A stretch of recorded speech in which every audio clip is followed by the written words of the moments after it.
So, well, in the last video, we have seen the method synchronization example and its limitation. What is the limitation of method synchronization?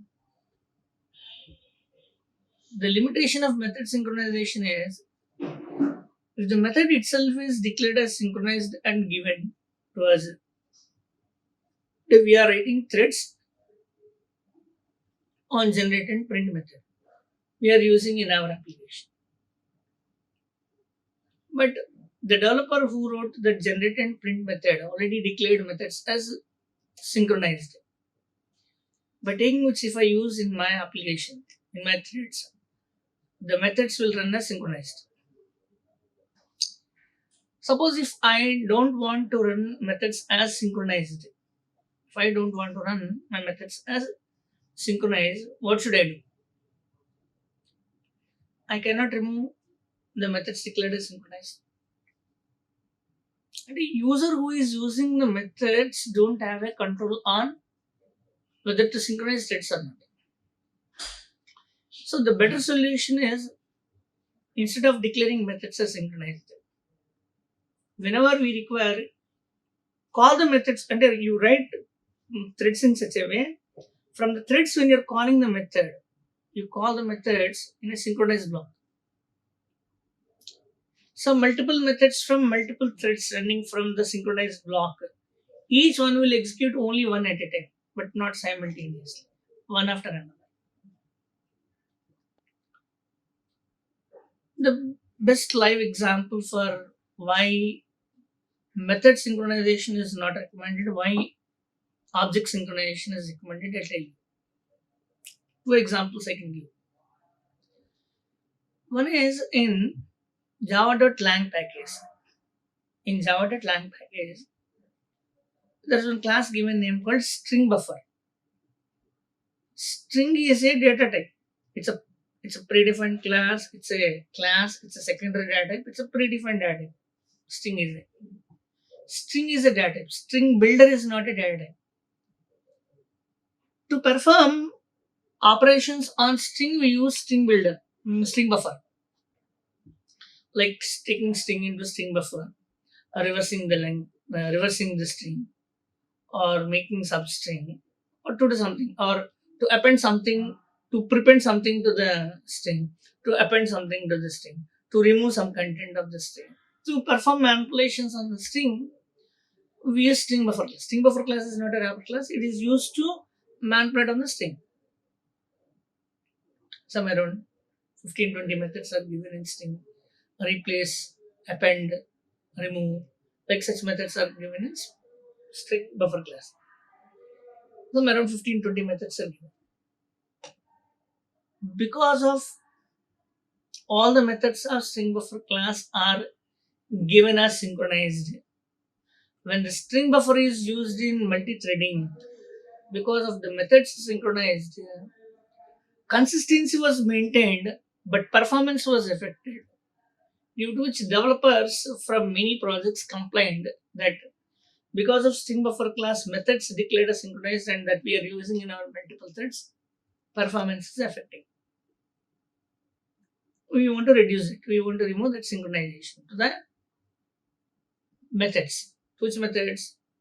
String buffer methods. But once a string buffer class is written and downloaded onto millions of systems, like 3 billion or 4 billion something, during Java installation it will show 3-4 billions of systems already downloaded and installed. You can see people are downloading. Since they are already having a string buffer class declared with synchronized methods, how can they be modified if suddenly the Java vendor removes the synchronized keyword to the method? Hence, in the place of string buffer class, completely a new version of class released on same name of string buffer called a string builder. So string buffer, string builder, both are exactly identical. There is no change in except the string buffer and string builder, the class name. rest of the inside variables, constructors, methods, rest all are same. The only difference, including method name, signature, return type, implementation, everything is same except in string builder class they copied all the string buffer methods, a remote synchronized keyword to the methods. That is how string builder class methods are asynchronous. String buffer class methods are synchronous. Because of due to synchronized methods, if the performance is affected, to compensate that, one more class exactly identical to string buffer class is given with by removing methods are synchronized. So how big consequence it is? Maybe you may not feel that it is a big consequence because it's simply one compensation with only one single class. Another example I'll give you. There is a package in Java called java.util.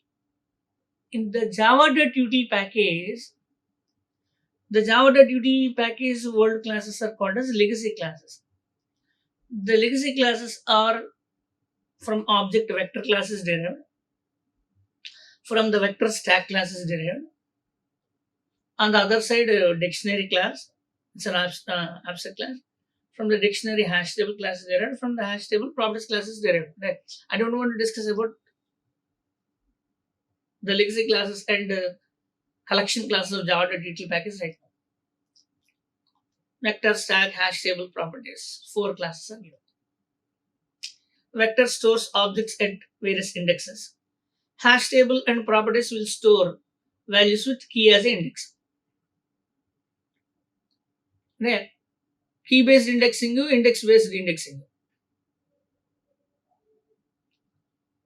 Type of two advanced array classes are given called a vector and hash table. Because in those two classes also, the methods are given as synchronized due to the same performance reason. In JDK 1.2, JDK 1.2 means roughly 2001 or 2002, somewhere 2001 or 2002, somewhere during JDK 1.2 release, they completely gave a compensation to those legacy classes with a very, very big hierarchy of collection classes are given. They are our list, set, and map classes. The interfaces, abstract classes, concrete classes, all together alone, if you count, you will get roughly around some 25 to 30 classes are given as a big collection hierarchy, which are compensation to those 4 or 5 legacy classes. That is the impact on vendor giving the methods declared as synchronized. If developers don't want, vendor need to release one more set of same API without without giving or declaring the methods as synchronized. Such a big consequence it leads to. Hence, as a programmer, when somebody is writing methods, in future, if methods want to be synchronized, but not always want to be synchronized, you write synchronization logic inside the method and natural logic inside the method. But clients who are using our methods in threads, if they are interested, they'll call the methods from synchronized block. Otherwise, they'll call methods normally.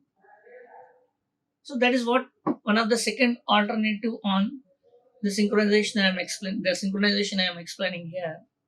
The type of synchronization is object synchronization instead of method synchronization. This object synchronization is also called, I called this synchronization as a dynamic synchronization because of if threads want to synchronize methods execution, they can. Otherwise, they'll call the methods as a normal methods. We'll see with an example. Then we'll understand. Here, same generate method with same flag is equal to true, wait, catch, counter flag, true, notify. Print method same. However, previously the generate and print methods exist same. That's how the generate and print methods are given without prefixing synchronized keyword here. Without prefixing synchronized keyword here and here. Instead, Instead,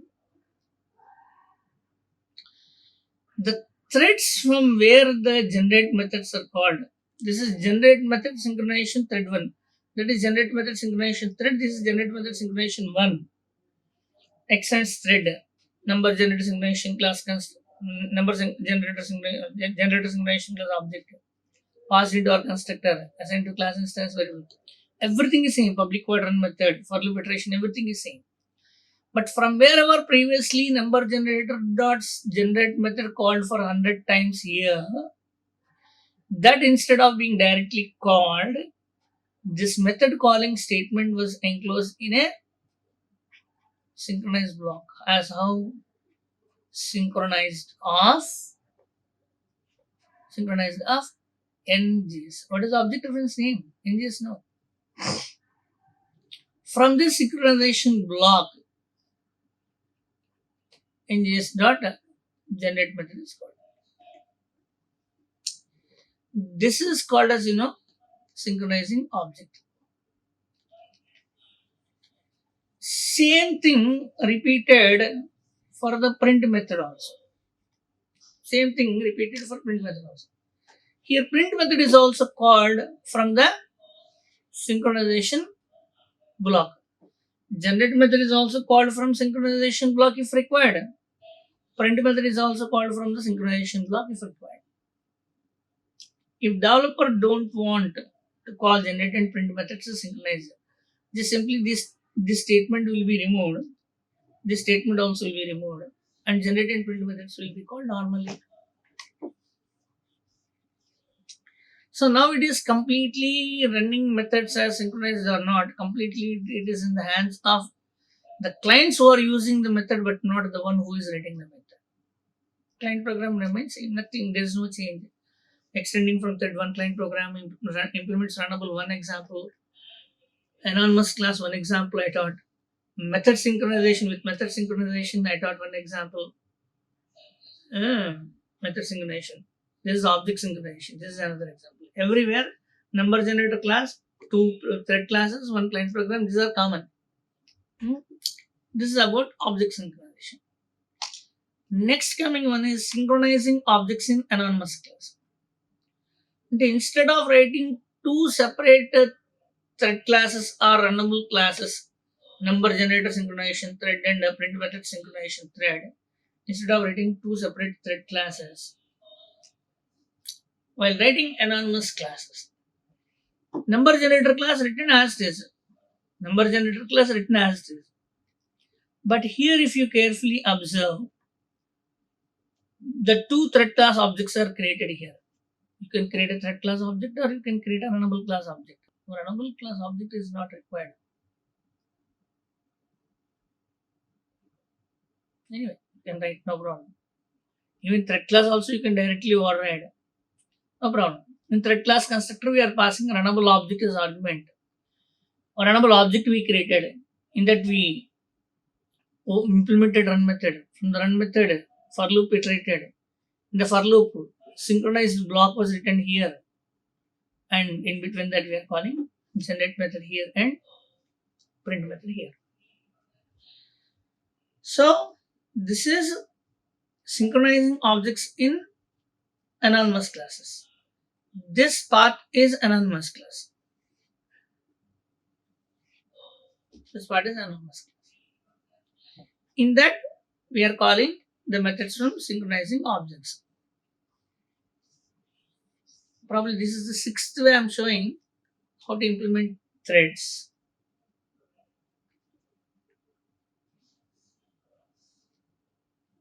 Hope these are all completed, understood.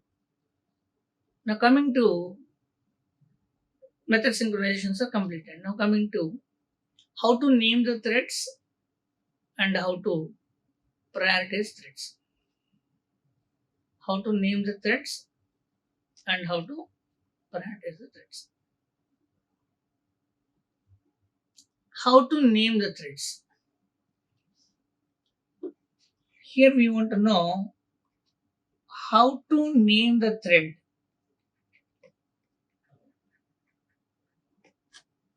How to name the thread. and how to retrieve the name of the thread or thread name. What's big surprising here in naming the thread and retrieving the thread name is I'll draw one line here.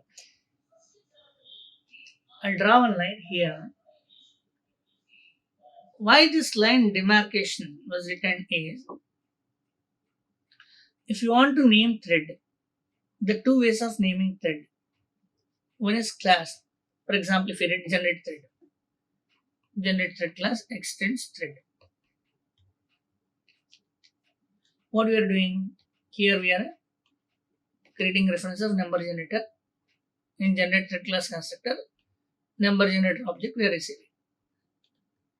This dot ng is equal to ng.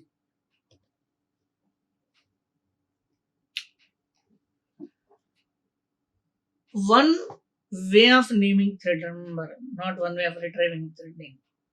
One way of naming thread is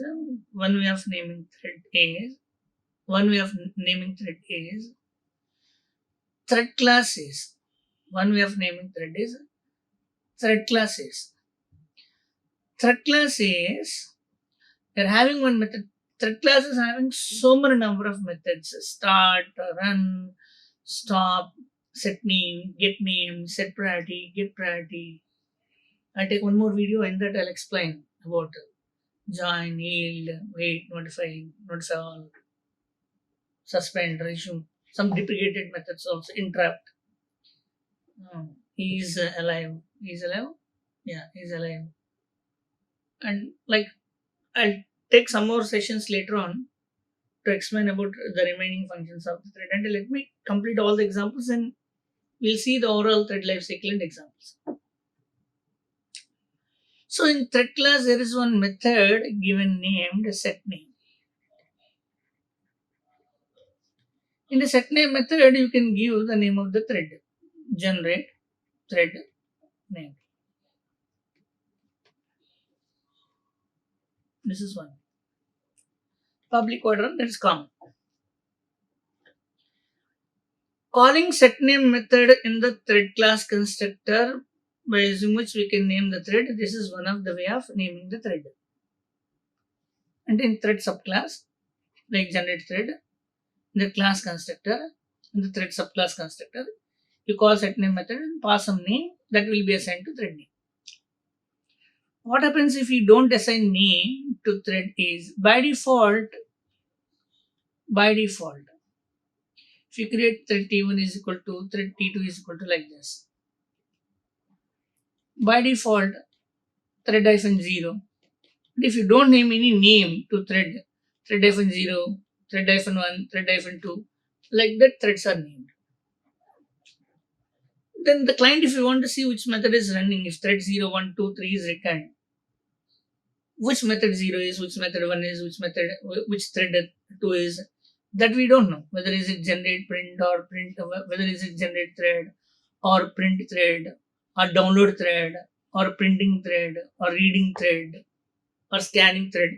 Different thread classes will write, which thread is currently running, that we cannot determine by knowing the thread name as 0, 1, 2, 3 like that. So if you give some meaningful name while printing, while debugging the method, we'll write so and so thread is running, so and so thread is running. Like that we can write debug statements.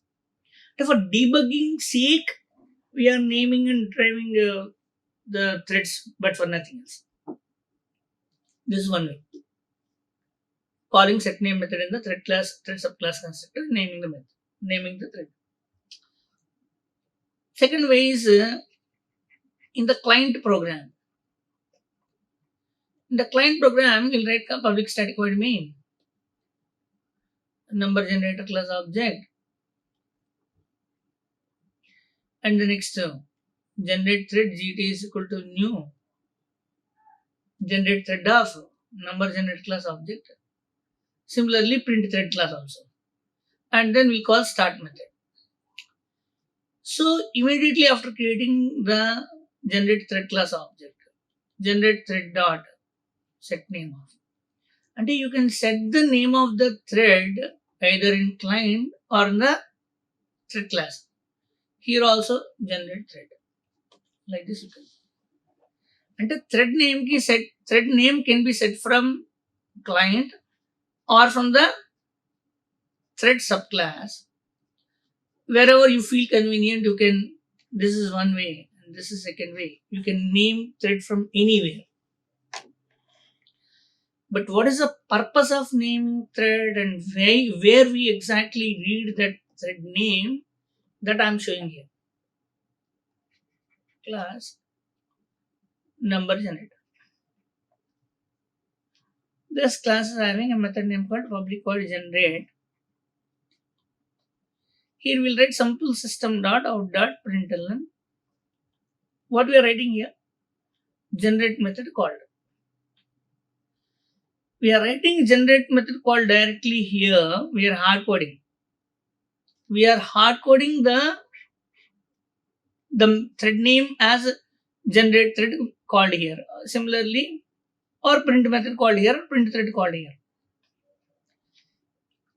So instead of hard coding the thread name in the method, in generate and print method, whatever names assigned by thread class or client program to this generate thread and print thread, whatever names assigned by thread class or client program to the generate thread, that if you want to retrieve in generate method. In generate method, we want to retrieve the name applied to generate thread in either thread class constructor or the client program is really a difficult job. Because thread knows I'm calling generate method. But generate method don't know that generate thread is calling me. Generate thread knows that I'm calling generate method. But generate method don't know from where I'm being called. Generate method don't know about the thread. You don't know from which thread it is running. Generate method don't know from where it is running, but whatever name assigned to generate thread and print generate thread in the thread class constructor or in the client program, that is this generate method want to retrieve, how to retrieve. But how generate method can retrieve the thread which you don't know? That's really challenging, right? Hence, in the thread class, one static method is given with the name current thread. What is the method name? Current thread. Thread class is having one static method called current thread. It's not non-static method, it's a static method. That will return the thread object, thread dot current thread. This will return the object. This thread dot current thread will return the thread object from which the generate method is called. And this GT object reference will come here. That GT object reference will come, and from wherever the generate method is calling, that object reference will come here into generate method by calling this thread dot current thread dot. Then if you call get name, the name of the thread will come, that you print, and then followed by at the end you write called is called.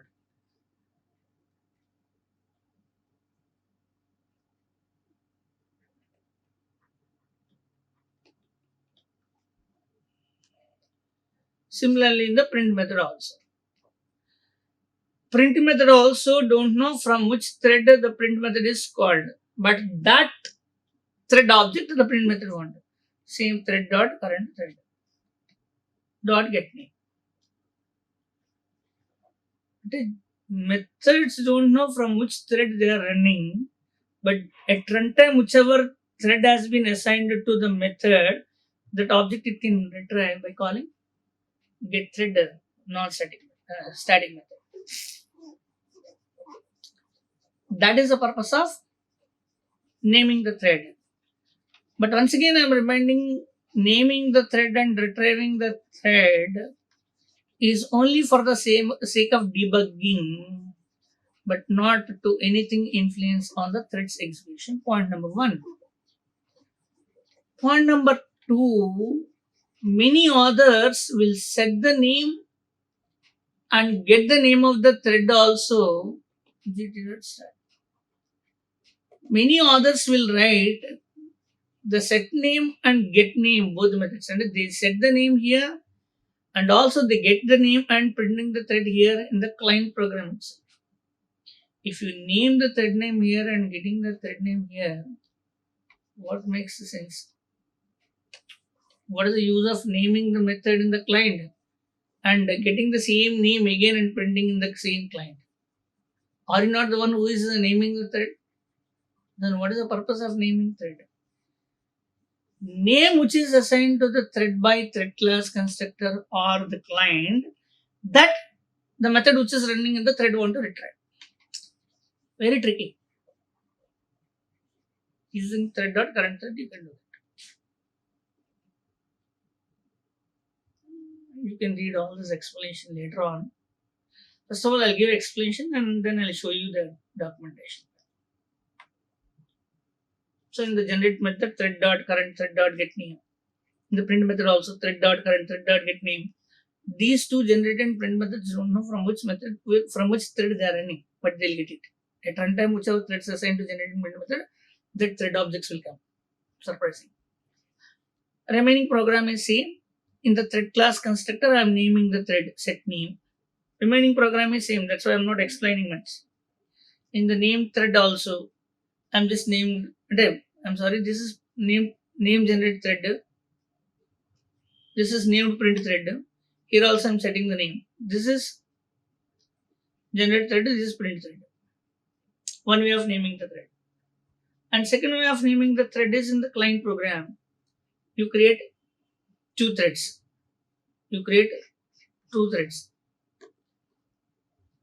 Named generate thread dot set name. Named print thread dot set name. This is second way of naming thread. First way of naming thread is in the class constructor. Here in the class constructor. Second way of naming the thread is in the client program. Whichever names you are assigning here in the client or in the thread class constructors, that we are getting in the actual methods using thread.current.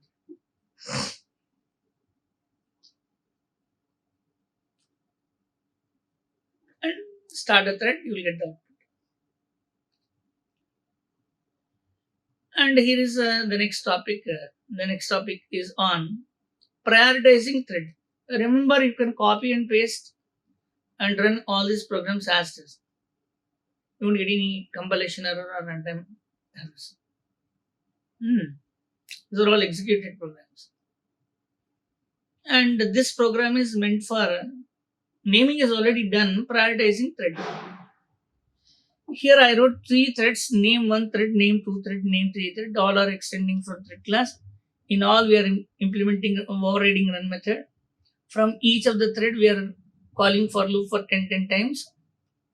10 in the all 10 methods and on all the 10 methods, we are just stating SOP statement. Just getting the thread name and printing it. And so on, so some that current for loop value it is printing. Whether the loop is iterating for the first time or second time or third time. Prioritizing threads.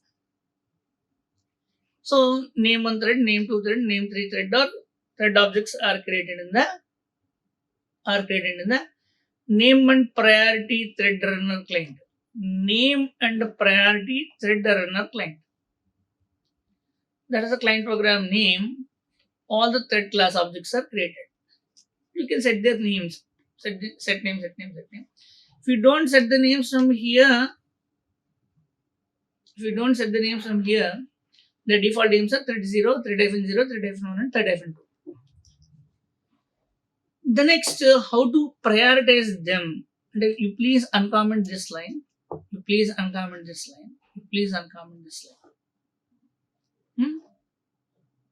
But you uncomment this line and see, but you will get exception. First you try try uncommenting this line, and this line, and see what happens. What is this line? This line says n1 dot set priority. N1 dot set priority while creating threads, but before starting the threads, while creating threads before starting the threads, while creating threads before starting the threads, we can give priority to the threads. We can give priority to the threads. What priority we can give to the threads is, to threads we can give priority from 1, 5 to 10. The 10 is the maximum priority, 1 is the minimum priority, 5 is the normal priority. Thread DP says you can give any priority number from 1 to 10, not only 1, 5, 10, 1, 2, 3, 4, 5, 6, 7, 8, 9, 10. You can give priority to thread from any integer value from 1 to 10. 1 is normal, 1 is minimum, 5 is normal, 10 is maximum priority. But this is told to the developer to give priority by giving 1 to 10. Again, he will be confused whether 1 is highest priority or 10 is highest priority. 1 is highest priority or lowest priority. 10 is highest priority or lowest priority. We said 1 is lowest priority, 10 is highest priority. Why can't we assume in an opposite way that 1 is highest priority because 1 is number 1 and 10 is the lowest priority? Because it's 10th priority. Why can't we remember in opposite way? So in order to avoid this confusion, in thread class, 3 constant variables, public static final int,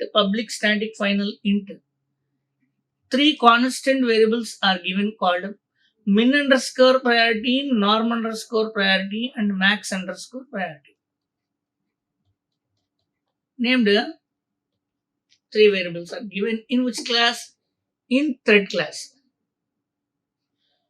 So what we can do is, by calling n1 object dot set priority method, if you are interested, you can give value 1, 5 or 10, or you can give thread class dot static variables, right? Thread dot min underscore priority, norm underscore priority, and max underscore priority. So if you use variable instead of value, you can avoid confusion of whether 1 is highest lowest or 10 is highest and lowest. So based on the given priority, that thread will be given more execution time. Normal priority will be given less execution time. Minimum priority will be given too much less execution time to complete the execution.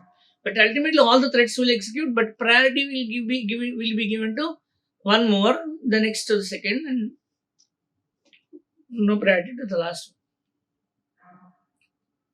So you please uncomment this line, and this line, and see the output. Compile and run the programs. But the most important thing is, if developers asks the value of min is 1, norm is 5, and max is 10, and we are asked to give only priority from 1 to 10 in between, set priority method. And what is the parameter of set priority method in thread class? Int priority. It's not string, remember. This thread dot min underscore priority, it is a public static final int variable. These are int variables, not strings. Variable name is in string. Internal value is int. So set priority method will take int priority. Based on that, it will prioritize the thread. What should be its value? Its value should be only from 1 to 10, right? What happens if developer explicitly gives the priority as 11? We are asked to give only from priority 1 to 10, but not below 10 or above 10. If you give priority as 11, what happens? Which is not a allowed value, which is a valid int value, but which is not a allowed value in set priority method. Then what that set priority method will do? So then the set priority method internally checks if priority is less than 1 or priority is above 10. Above 10 means 11. Below 1 means 0 or minus or anything. Then the set priority method immediately throws one new exception called throw new, what is that? Illegal argument exception. So the set priority method internally raises illegal argument exception if the argument is not in between 1 to 10. So this is called as throw class, throw raises exception. And I don't know, I have not seen exactly the method signature. But such type of methods should report what exceptions that this method throws by using throws class. Okay? So the client set priority method should inform that when you use my method will possibly throw illegal argument exception through a throws class. That's what throws is called as, throws is used for reporting the exception. Throw is to raise the exception. Try to monitor the exception, catch to handle the exception. 4 exception classes. Throws illegal argument exception. So then client who is using the set priority, he'll read the documentation, AP documentation. At the end of the method, he'll notice that throws illegal argument exception. Then he'll come to know, if I wrongly use this method, I may get an illegal argument exception. Then wherever he writes set priority method, he'll put it in the try catch block and he'll write catch block with illegal argument exception, etc.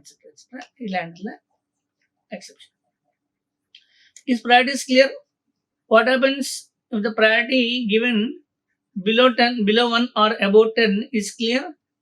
Causes illegal argument exception. How to prioritize threads? By using set priority method.